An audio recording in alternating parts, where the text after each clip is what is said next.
रहीम अस्सलाम वालेकुम वरहमतुल्लाहि वबरकातुहू। मोअज़्ज़िज़ उलमाए किराम, मशाइख़ीन उज़्ज़ाम और शहनशीन में तशरीफ़ फरमा गुजरात के मजलिस इत्तेहादुल मुस्लिमीन के सदर जनाब साबिर भाई साहब,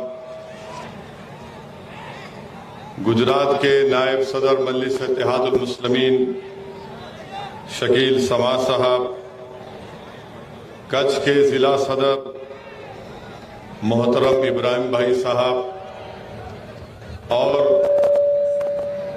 सनशीन पर बैठे हुए मजलिस इत्तेहादुल मुस्लिमीन गुजरात के मेरे तमाम रुफ़क़ा व ज़िम्मेदारान, साबिक़ा रुकन असम्बली महाराष्ट्र व कौमी तर्जुमान जनाब वारिस पठान साहब, हैदराबाद के साबिक़ा मेयर वो मौजूदा रुकन बल्दिया जनाब माजिद हुसैन साहब, मोअज़्ज़िज़ हाज़रीन इकराम, बुज़ुर्गान मिल्लत, मेरे गयूर नौजवान साथियों और मेरी इज़्ज़तदार माँ और बहनों, मैं पहली मर्तबा कच्छ की इस तारीखी सरजमीन पर आने का मुझे मौका मिला और मैं आप तमाम का दिल की गहराइयों से शुक्रिया अदा करता हूँ कि आप इतनी बड़ी तादाद में अपना कीमती वक्त निकाल कर आज के जलसे आम में शिरकत की। मैं आपका शुक्रिया अदा करता हूं और पिछले 2 दिन से मैं यहां पर जब आया तो यहां पर हमारी मुलाकात इस मुबारक सरजमीन के उलमाए कराम से हुई, उनसे एक अलहदा नशिस्त हुई। मैं उनके ज़रिए मशवरों से मुस्तफ़ीद हुआ, मैं उनकी रहबरी का, उनके साथ का जो उन्होंने मुझे तयख़ुन दिया, मैं उसका शुक्रिया अदा करता हूँ। जो ज़रिए मशवरों से मुझे उन्होंने आरास्ता किया, मैं इंशाअल्लाह पूरी कोशिश करूँगा और मेरी जमात भी पूरी कोशिश करेगी कि उलमाए किराम के मशवरों को अपने सामने रखकर हम अपने सियासी सफ़र को जारी और सारी रखें। मुझे बड़ी खुशी भी हुई कि मैं और मेरे जमात के ज़िम्मेदारों ने कच्छ के मजलिस इत्तेहादुल के ज़िम्मेदारों से मुलाकात हुई। मैं फर्दन उनसे जाकर मुसाफा किया, उनसे हाथ मिलाया। मैं उनका भी शुक्रिया अदा करता हूं। और जब मैं कल यहां पर आया तो मुझे साबिर भाई के साथ, शकील समा और इब्राहिम भाई के साथ हम मांडवी गए थे मरहूम मुफ्ती साहब की ताज़ियत पेश करने के लिए। फिर वहां से हम लोग एक अल्लाह के वली के आस्थाने पर भी गए। ये मेरी खुशकिस्मती है कि मुझे वहां पर भी जाने का मौका मिला। फिर आज हम लोग गोरावाली गए, वहां पर भी आप तमाम से मुलाकात हुई, जिम्मेदारों से। और फिर उसके बाद हजरत हाजी पीर रहमतुल्लाह अलैह के आस्थाने पर भी जाने का मौका मिला। अल्हम्दुलिल्लाह मेरा यह पहला सफर इंशाअल्लाह ताला मजलिस इत्तेहादुल मुस्लिमीन के लिए कामयाबी का ज़ामिन बनेगा।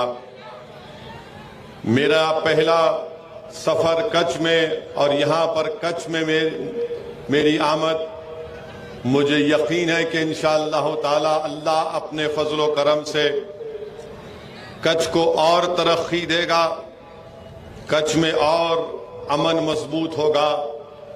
और मैं इस सरजमीन पर बसने वाले हर उस शख्स से एक वादा कर रहा हूं, चाहे वो किसी मजहब का हो, किसी बरादरी का हो, असदुद्दीन ओवैसी हमेशा मजलूमों के साथ खड़ा है और हमेशा असदुद्दीन ओवैसी और उसकी पार्टी मजलूमों की लड़ाई लड़ती आई है।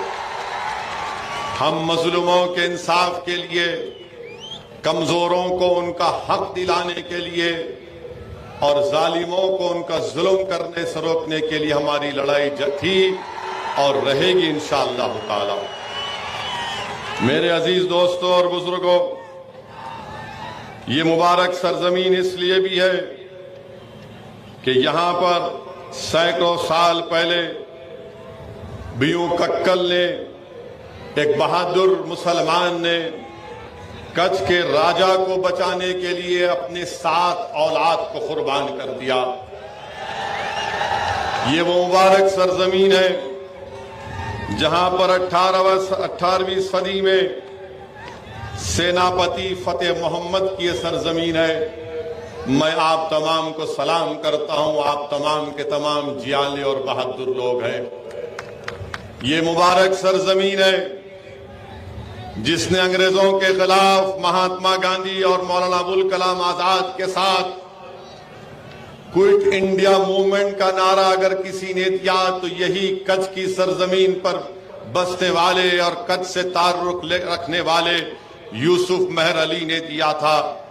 मैं आपको मुबारकबाद देता हूं कि क्विट इंडिया मूवमेंट का नारा आजादी की लड़ाई में एक अहम मोड़ साबित हुआ।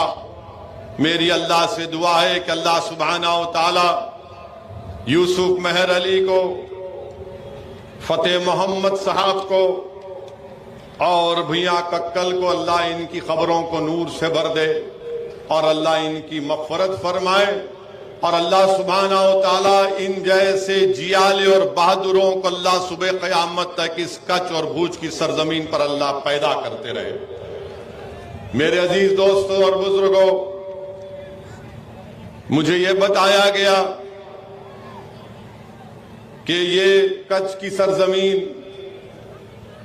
भारत के प्रधानमंत्री को बड़ी पसंद है।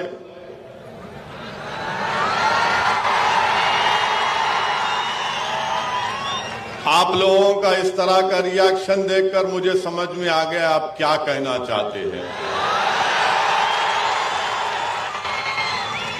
देश के प्रधानमंत्री को ये सरजमीन बड़ी पसंद है और ये मीडिया के लोगों ने मुझे बताया, क्योंकि मेरी हर तकरीर के बाद मीडिया के लोग बोलते ओवैसी भड़काऊ भाषण दिया, तो मीडिया के लोगों ने मुझसे कहा कि भारत के प्रधानमंत्री बहैसियत प्रधानमंत्री और बहैसियत गुजरात के मुख्यमंत्री भूज और कच्छ को 92 मरतबा यहां पर आए, 92 मरतबा यहां पर आए और यहां पर प्रधानमंत्री ने रण उत्सव भी शुरू किया। हम प्रधानमंत्री की इस मोहब्बत का शुक्रिया अदा करते हैं, मगर मैं प्रधानमंत्री से ये पूछना चाहूंगा कि जब इतने मर्तबा आप यहां पर आए और आपको इस जगह से इतनी मोहब्बत है, तो देश के प्रधानमंत्री ये एक तरफा मोहब्बत नहीं होनी चाहिए। आपकी भूज और कच्छ से एक तरफा मोहब्बत है, ये वन वे ट्रैफिक नहीं होनी चाहिए, दो तरफा मोहब्बत होनी चाहिए आपको। और मैं ये इसलिए कह रहा हूं कि जब हम आज गोरावाली गए तो वहां पर मुझे ये बताया गया कि कच्छ के जो बन्नी का इलाका है, जो हमारे मवेशी पालने का इलाका है, एशिया का सबसे बड़ा ग्रासलैंड एरिया है और गुजरात का सबसे बड़ा डायरी सेक्टर है और इस बन्नी इलाके में 19 ग्राम पंचायती हैं और करीब 55 गांव पर मुश्तमिल है। और यहां पर क्योंकि ज्यादा बड़ी तादाद अल्पसंख्यक समाज के मुसलमानों की है और वो मवेशी हैं, गाय बैल और भैंस को चराकर अपनी जिंदगी गुजारते हैं। देश के प्रधानमंत्री को मैं बताना चाह रहा हूं कि ये एक तरफा मोहब्बत कैसी आपकी है। देख लीजिए आप कि आपने डांग के इलाके में फॉरेस्ट एक्ट को हटा दिया, मगर यहां पर बन्नी के इलाके में यहां पर आज भी वो एक्ट का लुज़ूम है। यहां की ग्रासलैंड सबसे बेहतरीन है मवेशियों के लिए। अगर डांग में आपने ऐसा काम किया तो फिर आपने इस सरजमीन पर क्यों नहीं किया प्रधानमंत्री? रण उत्सव तो आप मनाते हैं, मगर ये जो मवेशी जो गाय भैंस और बैल को चराकर अपनी जिंदगी गुजारते हैं, जब आपने डांग में ये किया तो यहां पर क्यों नहीं किया आपने? अब मीडिया के लोगों से मैं पूछना चाहता हूं, जो मुझे बार बार देश के प्रधानमंत्री और बीजेपी के इशारे पर मुझ पर इल्जाम लगाते रहते हैं, ओवैसी ऐसा बोला। मैं जो कुछ कह रहा हूं, क्या मैं सच नहीं कह रहा हूं कि यहां पर इस इलाके में उनको उनके हुकूक नहीं दिए गए?